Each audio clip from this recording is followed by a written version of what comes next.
So today I'm going to explain to you how the electrical circuit works for an electric water heater. There's only really four main components in your electrical circuit on your water heater that could fail and cause your water heater not to operate correctly. The diagram I'm going to go over with you today is the diagram for a dual element non-simultaneous water heater, which is a big fancy word for saying only one element can operate at a time. So stay with me till the end and I'll show you just how easy it is to troubleshoot these things by understanding clearly how the system operates. So as you can see here, I've got this diagram drawn and you see four major components. Number one is the top thermostat. That's this big box right here. Number two is the top heating element. Number three is the bottom thermostat. And number four is the bottom heating element. As you can see, there's not too many electrical components here that could fail. So if you're troubleshooting, this is going to be a great guide to follow so you know where the electricity should be flowing and what it should be doing. All right, so at the top here, you see our power supply. And this is a 220 volt circuit. And basically all the 40 to 50 gallon tanks that I've dealt with around here that are electric, they are 240 volt and they do only allow one element to operate at a time. We'll start right here at the top. So if your breaker is on, these top two power supply wires, your A and your B phase, they're both going to have a potential of 120 volts to ground, and when combined, they make a 240 volt circuit. So as long as your breaker's on, you will have power through these wires into the top two terminals of your top thermostat. So all of these green lines you see are going to signify wires throughout your system. And whenever I color it in with blue, that signifies that wire is now live. So A and B phase coming out of your breaker into your top thermostat are going to be live at all times.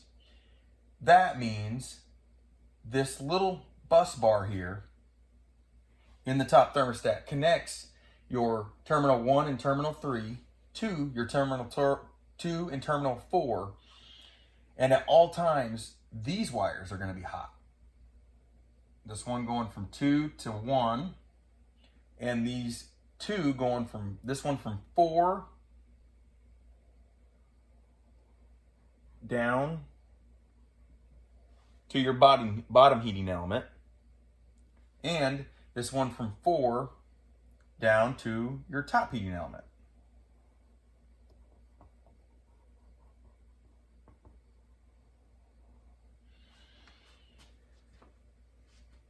So you can see by looking at this picture, at all times, as long as your breaker is on and everything's operating correctly, there will be power, 120 volts of it, on both your bottom heating element and your top heating element at all times. So since you have 120 volts of potential on each element at all times, this can create for sort of a confusing troubleshooting scenario.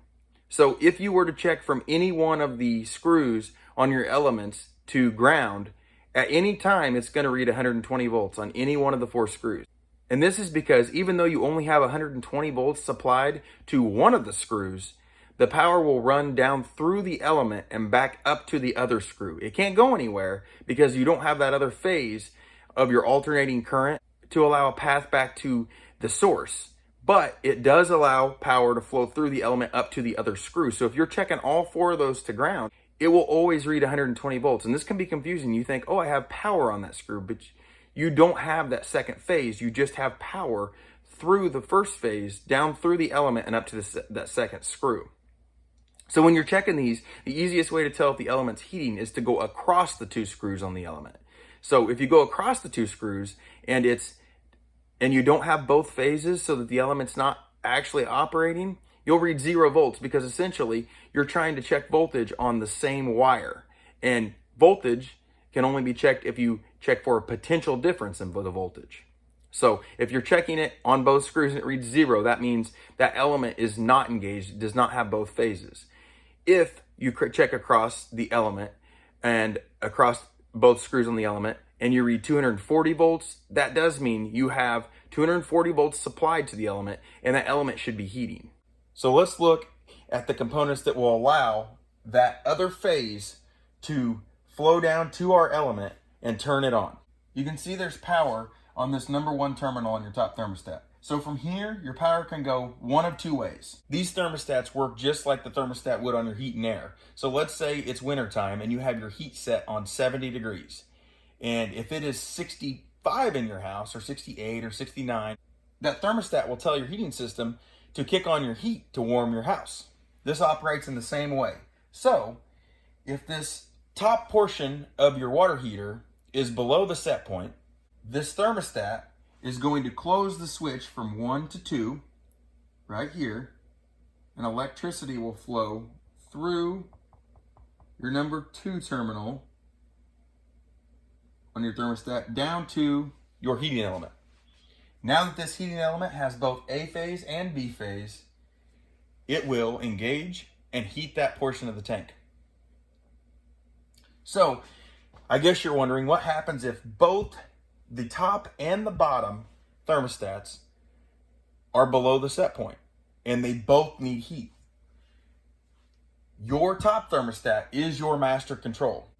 So as long as the heating demands of the top portion of your tank are not satisfied, it will always choose this path to 2 to turn on your top heating element.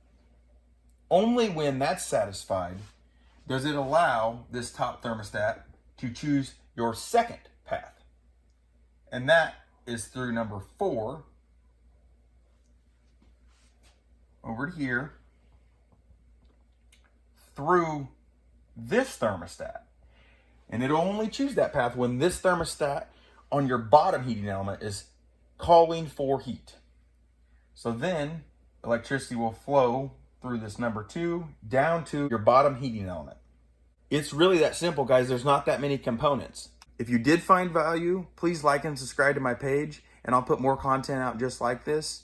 And until next time, guys.